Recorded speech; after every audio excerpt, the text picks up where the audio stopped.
मुख्य समाचार। लोकसभा चुनाव 2024 का हुआ शंखनाद। देश भर में 7 चरणों में होगा मतदान। बस्तर में 19 अप्रैल को चुनाव होंगे। नतीजे आएंगे 4 जून को। पूरे देश भर में आचार संहिता लागू। बस्तर कलेक्टर ने प्रेस वार्ता आयोजित कर निर्वाचन संबंधी कार्यों की दी पूरी जानकारी। बस्तर में 14.5 लाख मतदाता। मतदान केंद्रों की संख्या 1957। पीसीसी चीफ और सांसद दीपक बैज बाल बचे। फॉलो गाड़ी ने मारी टक्कर और 9 दिवसीय देवी भागवत महापुराण में बड़ी संख्या में जुटे रहे श्रद्धालु। शहर में पहली बार देवी भागवत महापुराण का हो रहा आयोजन। This programme is brought to you by VD pharmaceuticals, journey towards health. नमस्कार, आप देख रहे हैं बस्तर की बात। मैं हूं उपेंद्र। बढ़ते हैं खबरों की तरफ। लोकसभा चुनाव 2024 का बिगुल बज चुका है। निर्वाचन आयोग ने शनिवार दोपहर प्रेस कॉन्फ्रेंस कर चुनाव की तारीखों का ऐलान कर दिया है। मुख्य चुनाव आयुक्त राजीव कुमार ने बताया कि इस बार लोकसभा चुनाव 7 चरणों में कराए जाएंगे।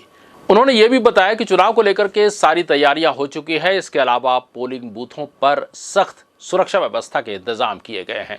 इस बार लोकसभा चुनाव 19 अप्रैल से शुरू होंगे। पहला चरण 19 अप्रैल, दूसरा चरण 26 अप्रैल, तीसरा चरण 7 मई, चौथा चरण 13 मई, पांचवा चरण 20 मई, छठा चरण 25 मई और 7वां चरण 1 जून को होगा। बता दें कि पहले चरण में 102 सीटों पर मतदान होगा, दूसरे चरण में 89 सीटों पर, तीसरे चरण में 94 सीटों पर, चौथे चरण में 96 सीटों पर मतदान होगा, पांचवें चरण में 49 सीटों पर मतदान, छठे चरण में 57 सीटों पर और 7वें चरण में 57 सीटों पर मतदान होंगे। वोटों की गिनती 4 जून को होगी।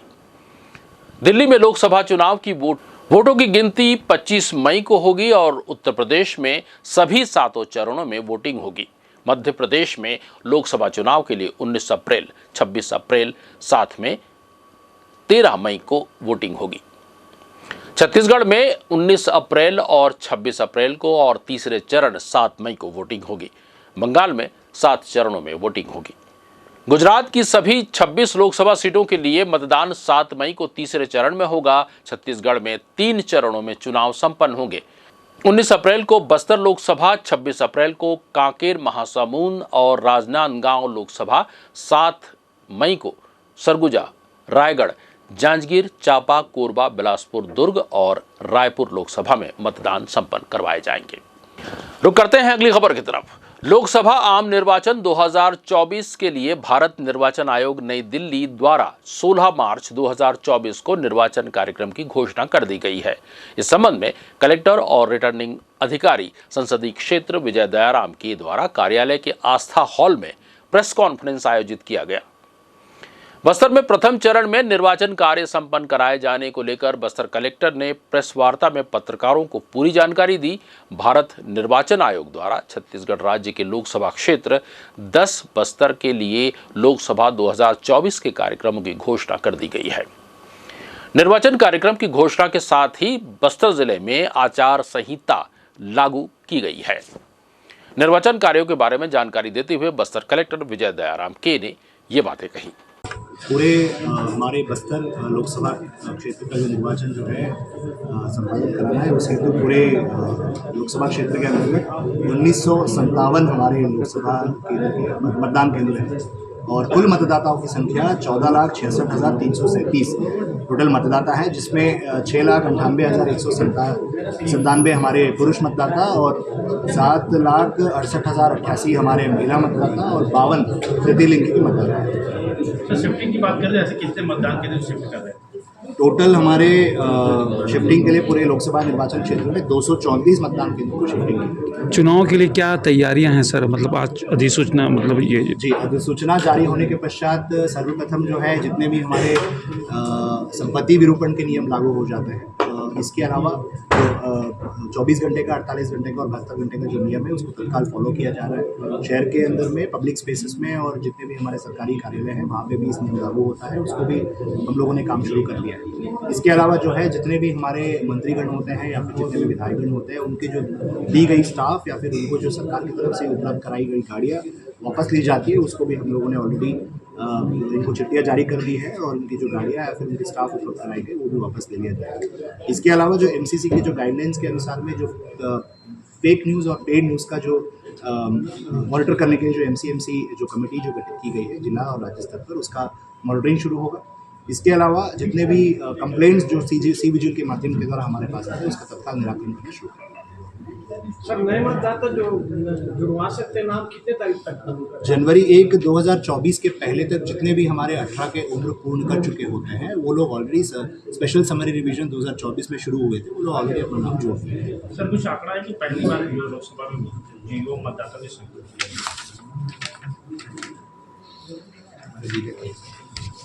ये जिलावार जानकारी हमारे पास जो अवेलेबल है, हमारे पुरुष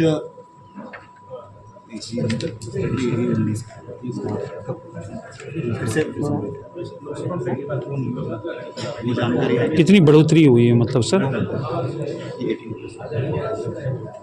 टोटल 18 से 19 के बीच में टोटल हमारे पूरा लोकसभा में अगर देखेंगे तो 46,777 हमारे एक्स्ट्रा नए मतदाता जुड़े हैं। ये हम लोगों ने रिक्विजिशन अपने सिक्योरिटी के आधार पर ऑलरेडी मांग लिया है, इलेक्शन कमीशन के द्वारा इसका आकलन करते हुए। सर, कितने कर्मचारी अधिकारी चुनाव ड्यूटी में शामिल होंगे? जितने हमारे मतदान केंद्र हैं उसके 4 गुना प्लस हमारे रिजर्व को ध्यान में रखते हुए, उसके अलावा जो हमारे AROs और जितने भी हमारे अलग अलग विभाग के अलग अलग स्तर के कर्मचारी जो लगेंगे, ऑन एन एवरेज लगभग 3,500 से 4,000 कर्मचारी जो है बस्तर जिले के अंतर्गत तीनों विधानसभा क्षेत्र में काम करेंगे। चुनाव से संबंधित जो समाचार आते हैं उसको लेकर क्या? इसके लिए जैसे मैंने बताया अपनी ब्रीफिंग में भी इस बात को स्पष्ट किया है, मैं मीडिया के हमारे सभी साथियों से आग्रह भी करूँगा कि जितने भी फेक या पेड न्यूज़ के जो इसमें आते हैं कैटेगरीज में आते हैं, आप लोगों के माध्यम के द्वारा भी हमको पता चलता जाए। इसके अलावा जितने भी हमारे ब्रॉडकास्टिंग चैनल्स के द्वारा जो पेड न्यूज़ आते हैं वो भी हमारे MCMC कमेटी गठित की गई है, उसके माध्यम के द्वारा उसको वेरीफाई कराएंगे। सार्वजनिक स्थल जितने भी है वहाँ पे लागू होंगे और 72 घंटे के अंदर पे जितने भी प्राइवेट स्पेसेस हैं वहाँ पे लागू होंगे। संपत्ति विरूपण अधिनियम इसमें काफी स्पष्ट कर दिया गया है 24/48 प्रत्येक अभ्यर्थी को अपना एक पृथक बैंक अकाउंट देनी पड़ेगी और समय समय पे इसका जो है एक्सपेंडिचर ऑब्जर्वर के माध्यम के द्वारा जब कभी इनको शेड्यूल दी जाती है वेरिफिकेशन के लिए, परीक्षण के लिए, सत्यापन के लिए, उस समय लोकसभा क्षेत्र के अंतर्गत निर्वाचन व्यय की सीमा 95 लाख रुपए तय की गई है और इसके अलावा उनके चल अचल संपत्ति जब हम नॉमिनेशन करेंगे तो चल अचल संपत्ति के बारे में भी शपथ पत्र के माध्यम के द्वारा संधारण करवा के जमा करने पड़ेंगे। कोंडागांव, नारायणपुर, बस्तर, जगदलपुर, दंतेवाड़ा में 0 रहेगा, 0। बीजापुर में 35, कोंटा में 21। टोटल 56 मतदान केंद्र जो है पूरी लोकसभा में P3 में जाएंगे, 169 जाएंगे P2 में और बाकी जितने भी बचे हुए मतदान केंद्र वो सबके सब P1 में, P-1। आपको बता दें कि लोकसभा बस्तर 10 के अंतर्गत 97 संगवारी मतदान केंद्र होंगे जो महिला मतदान केंद्र दलों द्वारा संचालित होगा। वहीं 8 दिव्यांग मतदान केंद्र और 31 सेवा मतदान केंद्र बनाए जा रहे हैं। बस्तर कलेक्टर ने बताया कि लोकसभा निर्वाचन 2024 में शिफ्टिंग की जाने वाली मतदान केंद्रों की संख्या 234 है। चिन्हांकित दिव्यांग मतदाताओं की संख्या 12,600 है। वहीं 18 से 19 वर्ग आयु के मतदाताओं की संख्या 46,777 है और 85 वर्ष से अधिक उम्र के मतदाताओं की संख्या 3,489 है। सेवा मतदाताओं की संख्या 1,600 है। बस्तर के 8 विधानसभा क्षेत्रों कुंडागांव, नारायणपुर, बस्तर, जगदलपुर, चित्रकूट, दंतेवाड़ा, बीजापुर, कोंटा में मतदान केंद्रों की संख्या 1957 है। मतदाताओं की कुल संख्या 14,66,337 है, जिसमें पुरुष मतदाताओं की संख्या 6,98,157 और महिला मतदाताओं की संख्या 7,68,088 है। कलेक्टर और जिला निर्वाचन अधिकारी विजय दयाराम के ने भारत निर्वाचन आयोग द्वारा छत्तीसगढ़ राज्य के लोकसभा क्षेत्र 10 के लिए लोकसभा निर्वाचन 2024 के कार्यक्रमों की घोषणा के बाद शनिवार को राजनीतिक दलों की बैठक ली। बैठक में कलेक्टर ने निर्वाचन की तिथि, मतदान केंद्रों, निर्वाचक नामावली, नाम निर्देशन व्यवस्था, प्रचार प्रसार आदर्श आचार संहिता के बिंदुओं, निर्वाचन व्यय अनुवीक्षण MCMC के तहत विज्ञापन का प्रमाणन सहित अन्य आवश्यक जानकारियां दी गई। इस मौके पर पुलिस अधीक्षक शलभ सिन्हा, उप जिला निर्वाचन अधिकारी प्रवीण वर्मा सहित राजनीतिक दल, बीजेपी, कांग्रेस, BSP, आप के प्रतिनिधि मौजूद रहे।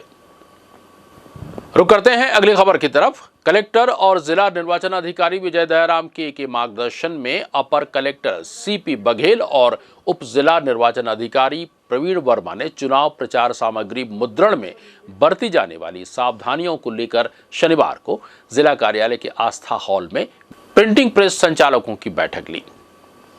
उप जिला निर्वाचन अधिकारी वर्मा ने कहा कि कोई भी व्यक्ति किसी भी प्रकार के निर्वाचन संबंधी पैम्फलेट्स, पोस्टर या अन्य प्रचार प्रसार सामग्री तब तक मुद्रित नहीं करेगा जब तक उसके पास प्रकाशक की हस्ताक्षरित घोषणा और 2 व्यक्तियों द्वारा अनुप्रमाणित न हो।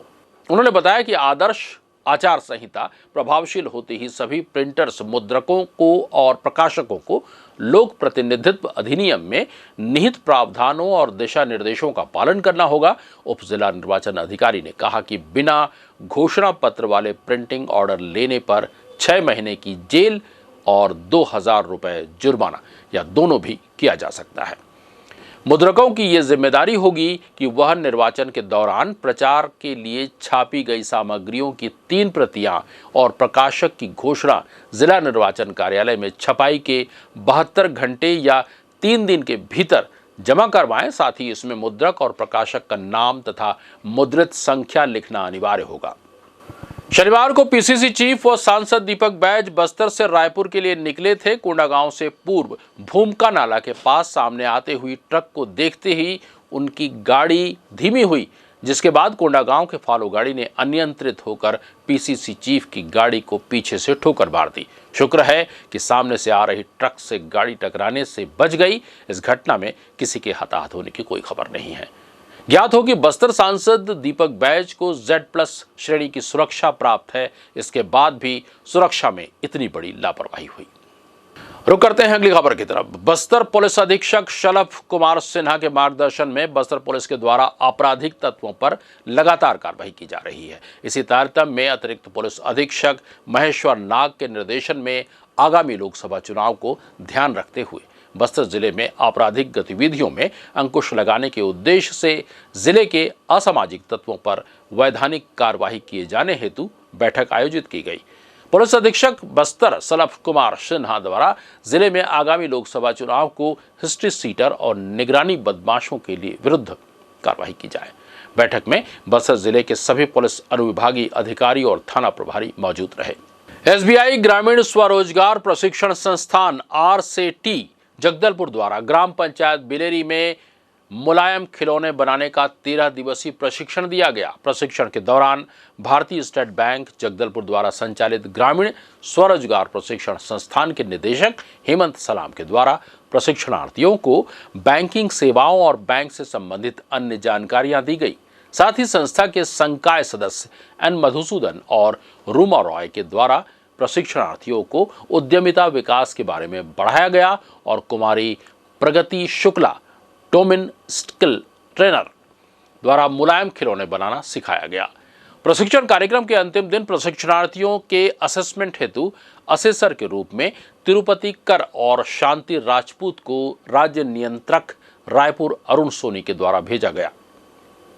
उक्त प्रशिक्षण का असेसमेंट सफलतापूर्वक किया गया। प्रशिक्षणार्थियों के उत्साह को देखते हुए संस्थान द्वारा सभी के उज्जवल भविष्य की कामना की गई। एडिशनल SP महेश्वर नाग के ट्रांसफर का आदेश निरस्त हो गया है। पुनः वे बस्तर के एडिशनल SP बनाए गए हैं। रुक करते हैं अगली खबर की तरफ। मां दंतेश्वरी के दरबार में शुक्रवार से 9 दिवसीय देवी भागवत महापुराण प्रारंभ हुआ। 15 से 23 मार्च तक चलने वाले इस अनुष्ठान का शुभारंभ कलश यात्रा से की गई। साथ ही माता रानी की पालकी भी निकाली गई। उल्लेखनीय है कि बीते 134 वर्षों में माई जी के दरबार में पहली बार देवी भागवत कथा आयोजित की जा रही है। ये धार्मिक आयोजन जिला पत्रकार संघ बस्तर द्वारा श्रीमद् देवी भागवत महापुराण द्वारा किया जा रहा है। प्रतिदिन दोपहर 3 बजे से शाम 6 बजे तक कथा श्रवण भक्तों के द्वारा किया जा सकता है। कथा समाप्ति के तुरंत बाद हर दिन मंदिर से माई जी की डोली निकाली जाएगी। डोली के मंदिर वापस आते ही दंतेश्वरी मंदिर और कथा स्थल में एक साथ आरती होगी। कथावाचक आचार्य पंडित कृष्ण कुमार तिवारी महामाया धाम पाटन हैं। 9 दिवसीय श्रीमद् भागवत महापुराण के तहत आज शुक्रवार को सुबह 10 बजे जगन्नाथ मंदिर से कलश यात्रा, वेदी पूजन, देवी भागवत महिमा है गरीब अवतार पश्चात प्रथम पालकी शनिवार 16 मार्च को महाकाली, महालक्ष्मी, महासरस्वती और दुर्गा उत्पत्ति, सृष्टि उत्पत्ति कथा नवरात्र विधान नियम पश्चात द्वितीय पालकी निकाली गई। जिला पत्रकार संघ बस्तर द्वारा आयोजित धार्मिक अनुष्ठान में देवी भागवत महापुराण की महिमा का वर्णन करते हुए आचार्य ने कहा कि देवी कथा का श्रवण करने से मोह अहंकार का नाश होता है और विवेक जागृत होता है। देवी भागवत महापुराण का साक्षात अंग है। जिस तरह नमक बिन भोजन नीरस है, ठीक उसी तरह मां आराधना बिन मानव जन्म व्यर्थ है। श्रीमद् देवी भागवत महापुराण अनुष्ठान के तहत 9 दिनों में 18,000 देवी श्लोकों का पाठ किया जाएगा। देवी भागवत महापुराण के दूसरे दिन शनिवार को मां ब्रह्मचारिणी की पालकी निकाली गई। उल्लेखनीय है कि शुक्रवार शाम माता के भक्तों ने मां शैलपुत्री को विराजित कर प्रथम पालकी निकाली थी। वहीं शनिवार शाम श्री ओसवाल जैन श्वेतांबर समाज द्वारा मां ब्रह्मचारिणी को विराजित कर दूसरी पालकी निकाली गई। ये पालकी कथा स्थल दंतेश्वरी मंदिर से सिरहासार चौक से गोल बाजार, मिताली चौक, पैलेस रोड होते हुए मंदिर पहुंची। इसके बाद माता की आरती हुई। देवी भागवत महापुराण के पहले दिन शुक्रवार को जहां तेतरकुटी की जसगीत मंडली के रात्रि में गायन किया गया, वहीं शनिवार को रामायण मंडली ने रामचरितमानस के सुंदर कांड का पाठ किया। अनुष्ठान के दौरान रविवार को दोपहर 3 बजे से सती चरित्र, राम अवतार, श्री कृष्ण योग माया अवतार कथा, दही लूट तत्पश्चात तीसरी पालकी निकाली गई। बढ़ते हैं अगली खबर की तरफ। सिंधी पंचायत के उपाध्यक्ष संजय नत्थानी ने बताया कि हर वर्ष की तरह इस वर्ष भी सिंधु भवन में सामाजिक होली मिलन समारोह मनाया जाएगा। मिलन समारोह कार्यक्रम 25 मार्च सुबह 11 बजे से होना है। मिलन के इस समारोह में महत्वपूर्ण आयोजन में समाज सदस्यों बड़ों से आशीर्वाद लेते हैं, साथ ही छोटों को स्नेहपूर्वक मिलकर होली पर्व की शुभकामनाएं देते हैं। सिंधी पंचायत के महासचिव हरेश नागवानी ने बताया कि इस रंगीन दुनिया में होली के पावन अवसर पर विभिन्न रंगों के गुलाल से तिलक लगाकर आत्मीयता से गले लगकर ये होली पर्व सिंधु भवन में मनाया जाएगा।